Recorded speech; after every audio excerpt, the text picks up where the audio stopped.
ठीक है, आज का टॉपिक है हमारा सर्कुलेटरी सिस्टम। सर्कुलेटरी सिस्टम जो है ना वो दो सिस्टम से कंप्राइज होता है, एक ब्लड वस्कुलर सिस्टम, दूसरा लिम्फ वस्कुलर सिस्टम। ठीक है, तो इस वजह से सर्कुलेटरी सिस्टम में कौन कौन सर्कुलेट करेगा, एक ब्लड एक लिम्फ। ठीक है, अब आ जाते हैं ब्लड वस्कुलर सिस्टम पे। पहले ब्लड वस्कुलर सिस्टम पढ़ेंगे जो आज का हमारा टॉपिक है। ठीक है, उसमें क्या होगा कि ब्लड वस्कुलर सिस्टम को कार्डियोवस्कुलर सिस्टम भी बोलते हैं।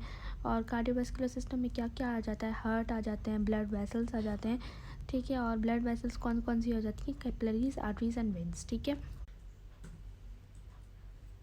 ठीक है, अब इसके बाद आ जाती है कैपिलरीज। कैपिलरीज में हम क्या पढ़ेंगे, कैपिलरीज जो है ना वो ना क्या करती हैं, आर्ट्रियल और वेनस साइड्स ऑफ सर्कुलेशन को मिलाती हैं। कैपिलरीज जो है वो कैपिलरी बेड्स बनाते हैं, कैपिलरी बेड्स बनाते हैं जिसके थ्रू जो ना एक्सचेंज ऑफ मटेरियल्स होता है।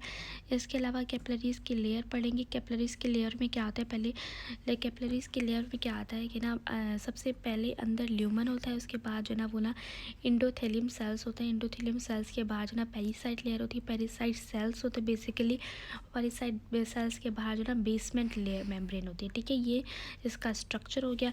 इसके अलावा आ जाते हैं कि ना इसके साइटोप्लाज्म में, ये इंपॉर्टेंट नहीं है कि उसके साइटोप्लाज्म में क्या क्या होता है, गोल्जी, माइटोकॉन्ड्रिया और ये सब कुछ, और पॉलीराइबोसोम्स थोड़े से। ठीक है, उसके अलावा कैपिलरीज में हमें पढ़ा था ना कि ना कैपिलरीज में हमें पढ़ा कि बेस में एंडोथेलियम होगा, फिर पेरिसाइट सेल्स हो गए। पेरिसाइट सेल्स होते क्या है वो बेसिकली हम पढ़ेंगे। पेरिसाइट सेल्स को म्यूरल सेल्स भी बोलते हैं या कंट्रैक्टाइल सेल्स भी बोलते हैं। इनको ऐसे क्यों बोलते हैं म्यूरल सेल या कंट्रैक्टाइल सेल, क्योंकि इनके साइटोप्लाज्म में ट्रोपोनिन, मायोसिन एंड ट्रोपोमायोसिन मौजूद होते हैं जिसके थ्रू ये कंट्रैक्टाइल एबिलिटी रखते हैं। इसके अलावा इनको जो रिजर्व सेल्स भी बोलते हैं। इनको रिजर्व सेल्स क्यों बोलते हैं, क्योंकि ये डिफ्रेंशिएट हो सकते हैं बाकी सेल्स में। इंडोथेलियम स्मूथ मसल सेल्स या फाइब्रोब्लास्ट सेल्स में, ये बेसिकली मेनली इंडोथेलियम सेल्स में हो सकते हैं डिफ्रेंशिएट अगर इंजरी हो या जब भी ज़रूरत पड़े। इसलिए इनको जो है ना रिजर्व सेल्स भी बोलते हैं कि ये रिजर्व की तरह यूज़ हो सकते हैं। ठीक है,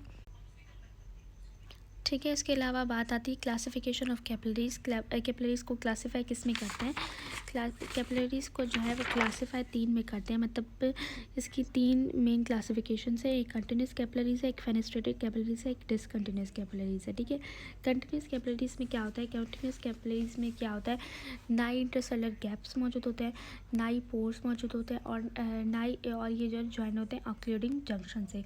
इंटरसेलर गैप्स किस में मौजूद होते हैं, इंटरसेलर गैप्स जो ना वो ना बेसमेंट मेम्ब्रेन में, जो आउटर लेयर होती है ना ल्यूमन की, वो बेसमेंट मेम्ब्रेन होती है। यहाँ पर डायग्राम में देखती हूँ, ये बेसमेंट मेम्ब्रेन है आउटर वाली, तो इसमें जो ना कोई भी जो ना वो ना इंटरसेलर गैप्स मौजूद नहीं होंगे, या इंडोथेलियम में जो ना गैप्स भी वो पोर्स भी मौजूद नहीं होंगे, और ये दोनों जो ना वो ना ऑक्लूडिंग जंक्शन से जो ना ज्वाइन होंगे। ठीक है, इसके अलावा ये कहाँ कहाँ पर मौजूद होंगी, वो ये वहाँ पर मौजूद होंगी जहाँ पर कोई भी जो ना कोई भी थोड़ी सी एक्सचेंज जो है ना ज़रूरत नहीं होती, जैसे कि मसल्स, लंग्स, स्किन। ठीक है, इसके अलावा फेनेस्ट्रेटेड कैपिलरीज। फेनेस्ट्रेटेड कैपिलरीज के लेयर में क्या होता है, फेनेस्ट्रेटेड क्योंकि मैंने अलग से लिखे हैं तो वहाँ से मैं पढ़ा रही हूँ। फेनेस्ट्रेटेड कैपिलरीज में क्या होता है, ये कोई भी इंटरसेलर गैप्स नहीं होते बेसमेंट मेम्ब्रेन में, लेकिन जो अंदर वाली मेम्ब्रेन होती है, जो एंडोथेलियम मेम्ब्रेन होती है, उसमें जो ना स्मॉल पोर्स मौजूद होते हैं, बहुत स्मॉल पोर्स होते हैं। ठीक है, जिसको फेनेस्ट्रेशन, पोर्स को फेनेस्ट्रेशन भी बोलते हैं। ठीक है, अब उन पोर्स में क्या होता है कि इन पोर्स की वजह से थोड़ी सी जो है ना वो ना एक्सचेंज होती है, तो वहाँ ये जो ना वहाँ पर, और इनमें भी जो ना वो ना ऑक्लूडिंग जंक्शन जो ना वो ना ज्वाइन होते हैं, तो ये वहाँ पर मौजूद होती हैं जहाँ पर ये वहाँ पर मौजूद होती है जहाँ पर थोड़ी सी एक्सचेंज ऑफ मटेरियल्स की इम्पोर्टेंस होती है।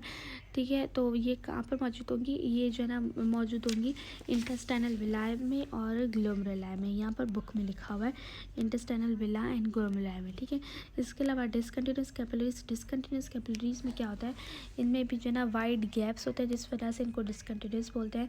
इनमें क्या होता है कि ना डिसकंटिन्यूस में, फेनेस्ट्रेटेड में मैंने देखा कि आउटसाइड मेम्ब्रेन में कुछ भी नहीं है, लेकिन इनसाइड इंडोथेलियम लेयर है, उसमें जो ना वो ना थोड़े छोटे छोटे से पोर्स होंगे।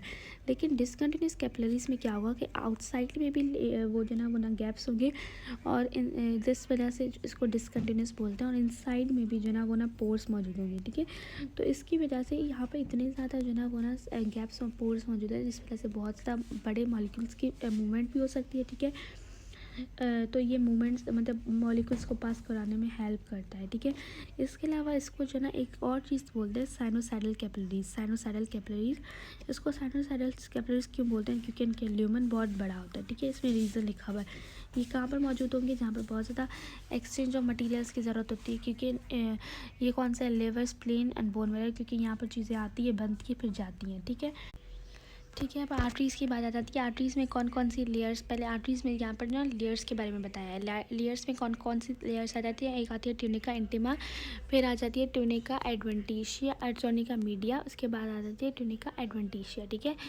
तो ये लेयर्स आ जाती हैं। अब ट्यूनिका इंटिमा में क्या होता है? ट्यूनिका इंटिमा में सबसे पहले जो ना वो ना एंडोथेलियम लेयर होती है। एंडोथेलियम लेयर के बाद क्या आती है? सब एंडोथेलियम लेयर आती है। सब एंडोथेलियम लेयर के बाद आती है इंटरनल इलास्टिक लैमिना।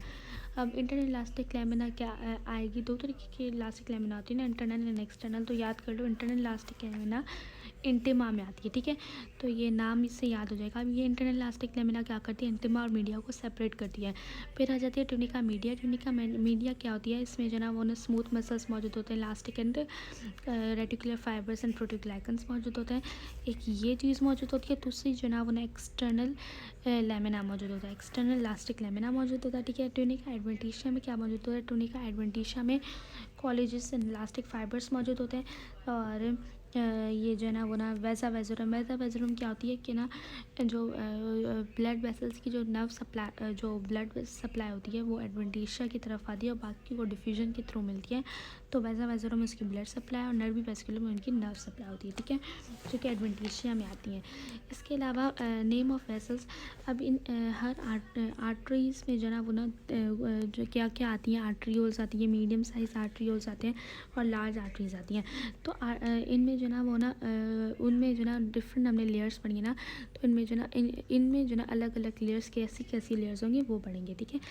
आर्ट्रियोल्स में पहले जो ना आर्ट्रियोल्स को जो ना वो ना दो चीज़ें मेन जो ना यहाँ पर लिखी हुई हैं कि आर्ट्रियोल्स को क्या बोलते हैं। आर्ट्रियोल्स को जो ना वो ना स्मॉल आर्टरीज भी बोलते हैं, क्योंकि इनका स्मॉल ल्यूमन बहुत स्मॉल होता है। सेकंड इसमें क्या है? सेकंड इसमें ये है कि ना इनका ल्यूमन बहुत स्मॉल होता है ना, जिसकी वजह से वो डिस्ट्रीब्यूशन जो ना वो ना मेंटेन करते हैं, ठीक है। क्योंकि वो ल्यूमन बहुत स्मॉल होगा, तो इसकी वजह से वो जो ना वो जो ना वो ना वेजो कंस्ट्रिक्शन और वेजो डायलेशन के थ्रू जो ना वो ना डिफरेंट ऑर्गन्स को कितना ब्लड जाएगा वो आइडेंटिफाई करेंगे, ठीक है। इसके अलावा आर्ट्रियल्स की ये बात हो गई। इसके अलावा ये इसको क्या बोलते हैं? इसमें जो ना वो ना लेयर्स, उसमें जो ना वो ना अब जो ना ये ना इसमें जो ना वो ना मैं क्या करूँगी कि ना सारे इंटिमा के बारे में पढ़ लूँगी, ठीक है। और फिर जो ना वो ना वो सारी मीडियम साइज्ड आर्टरीज़ को बारे में पढ़ूँगी, ठीक है। तो अब इंटिमा आर्ट्रियोल्स की जो इंटिमा होती है उसमें क्या होता है? एंडोथीलियम होती है, सब एंडोथीलियम होती है। सब एंडोथीलियम कौन सी होती है? रेटिकुलर। सब एंडोथीलियम इसमें क्या मौजूद होता है? रेटिकुलर इलास्टिक फाइबर्स मौजूद होते हैं। इसके अलावा इलास्टिक लैमिना भी होती है, तो तीनों मौजूद होंगी। और इसमें सब एंडोथेलियम में रेडिकुलर इलास्टिक फाइबर्स होगी। और मीडियम साइज्ड एंटिमा में क्या होगी? तीनों लेयर्स मौजूद होंगी, सब एंडोथेलियम, एंडोथेलियम, इलास्टिक लेमिना। लेकिन जो सब एंडोथेलियम है उसमें कोलेजनस एंड इलास्टिक फाइबर्स होगा। और लार्ज आर्टरीज में क्या होगा? सिर्फ दो मौजूद होगा, क्योंकि इसका सबसे कम ल्यूमन होता है। तो इनमें जो ना वो ना लार्ज आर्टरीज़ में जो ना वो ना वो जो ना वो ना इलास्टिक लैमिना नहीं होता, ठीक है। और सब एंडोथीलियम में भी जो है सेम कोलेजस इलास्टिक फाइबर्स की तरह होता है, ठीक है। अब आ जाते हैं मीडियम साइज्ड आर्ट्रियोल्स में। आर्ट्रियोल की मीडिया लेयर में क्या होता है? स्मूथ मसल्स होता है, ठीक है। आर्ट्रियोल्स के जो ना मीडिया में क्या होता है? स्मूथ मसल्स होते हैं। और जो एक्सटर्नल लैमिना थी वो इसमें नहीं होती है, ठीक है। और मीडियम साइज़ में जो ना वो ना मीडियम साइज़ आर्टरीज़ में क्या होता है? मीडिया में स्मूथ मसल बहुत ज़्यादा होते हैं, ठीक है। इस वजह से 40 लेयर्स मौजूद होती हैं, ठीक है। अब इसके बारे में एक चीज़ पढ़ूँगी। पहले ये बता दूँ कि इसमें एक्सटर्नल लैमिना मौजूद होगी। पिछले बारे में एक्सटर्नल लैमिना मौजूद नहीं थी, इस वाले पे एक्सटर्नल लैमिना मौजूद होगी, ठीक है। अब इसमें जो ना वो ना बहुत ज़्यादा स्मूथ मसल्स होते हैं, तो बहुत ज़्यादा स्मूथ मसल्स होने की वजह से इनको क्या बोलते हैं, मस्कुलर आर्टरीज़। मस्कुलर आर्टरीज़ इस वजह से बोलते हैं क्योंकि इनमें बहुत ज़्यादा स्मूथ मसल्स होते हैं, तो ये कंट्रैक्ट और रिलैक्स होकर क्या करेंगे कि ना कंट्रैक्ट और रिलैक्स हो सकेंगे। इस वजह से इनको मस्कुलर आर्टरीज़ बोलते हैं क्योंकि बहुत ज़्यादा मसल्स हैं, इसमें स्मूथ मसल्स हैं और ये कंट्रैक्ट और रिलैक्स होकर डिफरेंट ऑर्गन्स को डिस्ट्रीब्यूट करेंगे ब्लड, इस वजह से इनको डिस्ट्रीब्यूटिंग आर्टरीज़ भी बोलते हैं। और ये जो ना बहुत ज़्यादा नेम्ड आर्टरीज़ में मौजूद होती हैं, जैसे कि axillary artery and branchial arteries वगैरह, ठीक है। तो ये बात हो गई। इसके अलावा जो है लार्ज आर्टरीज़, तो ये मैंने पढ़ लिया, स्मूथ मसल ज़्यादा होने की वजह से इनको 2 नाम दिए जाते हैं और इनमें एक्सटर्नल लेमिना होता है। इसके अलावा लार्ज आर्टरीज़ में आ जाते हैं, लार्ज आर्टरी में इसमें स्मूथ मसल्स होते हैं और स्मूथ मसल्स, बाकी ये तो एक्स्ट्रा चीज़ें हैं क्योंकि लार्ज आर्टरीज़ हैं तो बहुत ज़्यादा गंद होगा, इसलिए इलास्टिक एंड कोलेजस फाइबर्स उनमें भी होगा लेकिन इसमें ज़्यादा होगा, ठीक है। इसके अलावा जो एक्सटर्नल लेमिना है उसमें नहीं होगी, तो एक्सटर्नल लेमिना सिर्फ जो है ना वो ना मीडियम साइज़ आर्टरीज़ में होगा, ठीक है। और इसके अलावा लार्ज आर्टरीज़ में क्या होता है, लार्ज आर्टरीज़ के मीडिया में क्या होता है कि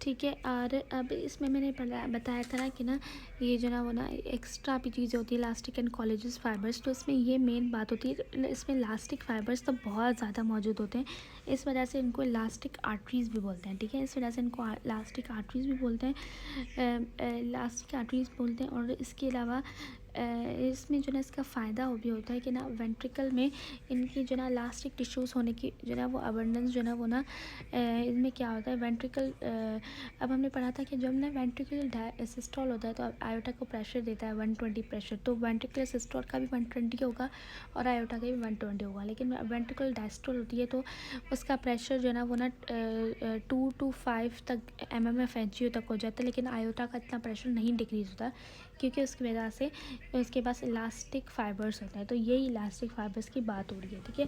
तो यहाँ पर जो ना वो ना इलास्टिक फाइबर्स की अबंडेंस जो ना इसका प्रेशर इतना ड्रॉप करने में इतना ड्रॉप नहीं करती है, ठीक है। तो ये बात हो गई। और ये जो ना मेन हमें पता चल गया कि ना आयोटा वगैरह में ये होगी, तो ये मेन ब्रांचेस में मौजूद होगी, जैसे कि आयोटा और उन में ये जो ना ये मौजूद होती है लार्ज आर्टरीज़ वही होती हैं, ठीक है। और इनको कंडक्टिंग आर्टरीज़ भी इसको छोड़ दो, ठीक है। इसके अलावा क्या बात आ जाएगी कि इसके अलावा क्या आ जाएगी कि ये हो गया। इसके अलावा एडवेंटिशिया के बारे में पढ़ेंगे कि आर्ट्रियोल्स के एडवेंटिशिया में कोलेजस एंड इलास्टिक फाइबर्स होंगे और मीडियम साइज़ में भी कोलेजस एंड इलास्टिक फाइबर्स होंगे, थिक होगी। और लार्ज आर्टरीज़ में भी कोलेजस एंड इलास्टिक फाइबर्स होंगी, लेकिन लार्ज आर्टरीज़ की एडवेंटिशिया थिन होगी क्योंकि इनमें ल्यूमन इतना बड़ा हो जाएगा, ठीक है। अब आ जाती है बात वेंस के बारे में कि वेंस में क्या होता है। वेंस में जो ना मेन डिफरेंस आर्टरीज़ और इसमें भी लेयर्स के बारे में पढ़ेंगे, लेकिन मेन डिफरेंस जो आता है आर्टरीज़ और वेंस के लेयर्स के बीच में कि इनमें जो ना वेंस में जो ना वो ना कॉलेजेस का अमाउंट बहुत ज़्यादा होता है एज़ कम्पेयर टू आर्टरीज़, और इसमें स्मूथ मसल्स का अमाउंट कम होता है, smooth muscle and elastic connective tissue का अमाउंट कम होता है, ठीक है। इसके अलावा वेंस जो ना वो थिनर वॉल्स की होती है, उनका ल्यूमन ज़्यादा बड़ा होता है एज़ कम्पेयर टू आर्टरीज़, ठीक है। अब वेंस को 3 कैटेगरीज में डिवाइड करेंगे, venules, medium size veins and large veins. अब उनकी जो ना वो ना देखूंगी कि क्या क्या है। अब वेन्यूल्स में जो ना पहला तो है वेन्यूल्स में ए मैंने लगाया हुआ है ना, ये ए मतलब है कि वो ए यहाँ पर बुक में जो ना वो है, ठीक है। तो ए ये जस्ट फॉर मी डाला गया है कि मैं डाला है कि इजी मुझे हो समझने में, ठीक है। अब इसमें कि जो ना वो ना वेन्यूल्स को जो ना पेरिसाइटिक वेन्यूल्स वो बोलते हैं बिकॉज इनमें बहुत ज़्यादा पेरिसाइट्स होता है, याद करने की इतनी ज़रूरत नहीं है। इसके अलावा क्या होता है कि वेन्यूल्स को जो है ना वो ना इनमें जो ना गैप्स मौजूद होते हैं, इस वजह से जो ना लिक्विसाइट्स वगैरह जो ना वो ना इन्फ्लेमेशन के वक्त जो ना वो ना ब्लड वेसल से निकल आती हैं वेन्यूल्स में, ठीक है। तो वेन्यूल्स में बहुत ज़्यादा बड़े गैप्स होते हैं, ठीक है। अब इसके अलावा वेन्यूल्स में हो गया। अब सारी लेयर्स के बारे में पढ़ेंगे। वेन्यूल्स की इंटिमा लेयर में क्या होता है, एंडोथेलियम लेयर होती है, सब एंडोथेलियम लेयर और एक्सटर्नल इलियक सॉरी इंटरनल वो इलास्टिक लैमिना नहीं होती, ठीक है, ये दोनों नहीं होती है।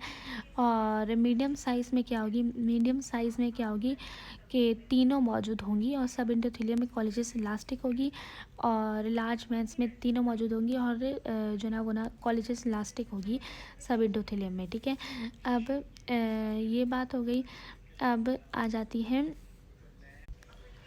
ठीक है, उसके अलावा जो है ना वेन्यूल्स में जो ना मीडिया में क्या होगा, स्मूथ मसल्स होंगे लेकिन बहुत कम होंगे, ठीक है। और जो इंटरनल इलास्टिक लेमिना होगी वो नहीं होगी। मीडियम साइज़ में के मीडिया में स्मूथ मसल्स होंगे, ठीक है, और जो इलास्टिक मीडिया होगी वो नहीं होगी, ठीक है। और स्मूथ लार्ज वेंस में भी जो ना वो जो है ना वो ना स्मूथ मसल्स मौजूद होंगी, ठीक है। इसके अलावा एडवेंटिशिया की बात आ जाएगी। एडवेंटिशिया में क्या होगा, ठीक है, और इसमें जो है ना वो ना जो मीडिया है उसमें जो है ना जो मीडियम साइज्ड के वेसल्स हैं उसमें मेन चीज़ होती है उनके मीडिया में ना स्मूथ मसल्स बहुत ज़्यादा होते हैं, लाइक आर्टरीज़ होता है उसके भी मीडियम साइज आर्टरीज़ में जो है ना मीडिया में बहुत ज़्यादा स्मूथ मसल्स होते हैं, इनमें भी वेंस में भी स्मूथ मसल्स ज़्यादा होते हैं, इसलिए इनको मस्कुलर आर्टरीज़ भी बोलते हैं। और ये मेन आर्टरी होती है ग्रेट सफेनस वैन, उसमें जो है मीडियम साइज्ड आर्टरी होती है जो कि इसमें मस्कुलर वैन, जिसको मस्कुलर वैन भी बुलाते हैं, बिकॉज इसमें बहुत ज़्यादा मसल्स मौजूद होते हैं, स्मूथ मसल्स मौजूद होते हैं। मेजरली इसमें स्मूथ मसल्स तीनों लेयर्स में मौजूद होते हैं, मोस्टली मीडिया में मौजूद होते हैं, और इसकी स्ट्रक्चर की वजह से ये ग्राफ्ट एज अ ग्राफ्ट भी यूज़ होती है, ठीक है, कोरोनरी आर्टरी बाईपास सर्जरी में, ठीक है। इसके अलावा जो ना लार्ज वेंस में भी स्मूथ मसल्स होंगे, ठीक है, और वो चौथी लेयर नहीं होगी, ठीक है।